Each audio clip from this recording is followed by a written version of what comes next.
The Acts of the Apostles, chapter 12. Now about that time Herod the king stretched forth his hands to vex certain of the church. And he killed James, the brother of John, with the sword.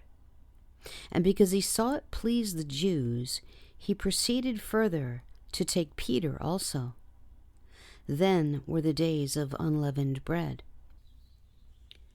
And when he had apprehended him, he put him in prison, and delivered him to 4 quaternions of soldiers to keep him, intending after Easter to bring him forth to the people.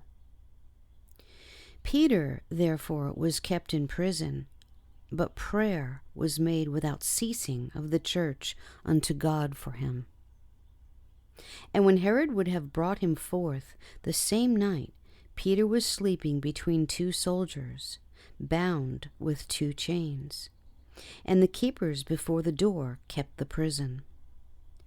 And behold, the angel of the Lord came upon him, and a light shined in the prison.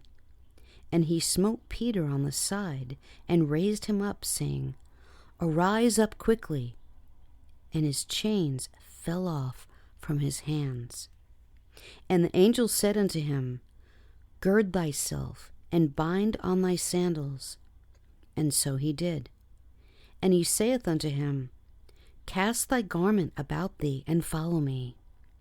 And he went out, and followed him, and wist not that it was true which was done by the angel, but thought he saw a vision.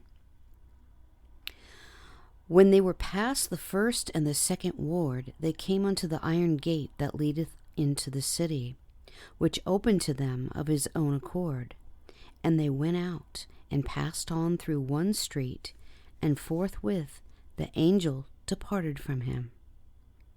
And when Peter was come to himself, he said, Now I know of a surety that the Lord hath sent his angel, and hath delivered me out of the hand of Herod, and from all the expectation of the people of the Jews.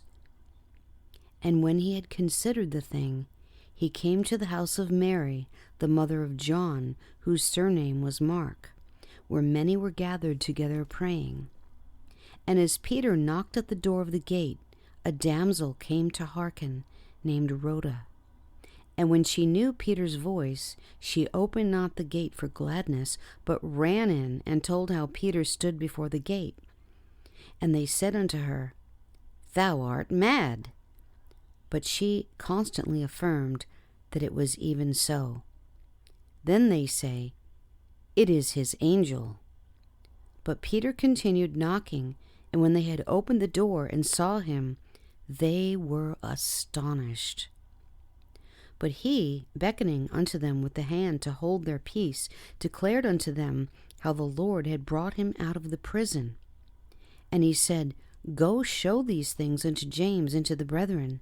And he departed and went into another place. Now as soon as it was day, there was no small stir among the soldiers what was become of Peter. And when Herod had sought for him, and found him not, he examined the keepers, and commanded that they should be put to death. And he went down from Judea to Caesarea, and there abode. And Herod was highly displeased with them of Tyre and Sidon, but they came with one accord to him, and having made Blastus, the king's chamberlain, their friend, desired peace, because their country was nourished by the king's country. And upon a set day Herod, arrayed in royal apparel, sat upon his throne, and made an oration unto them. And the people gave a shout, saying, It is the voice of a God, and not of a man. And immediately the angel of the Lord smote him, because he gave not God the glory, and he was eaten of worms, and gave up the ghost. But the word of God grew and multiplied. And Barnabas and Saul returned from Jerusalem, when they had fulfilled their ministry, and took with them John, whose surname was Mark.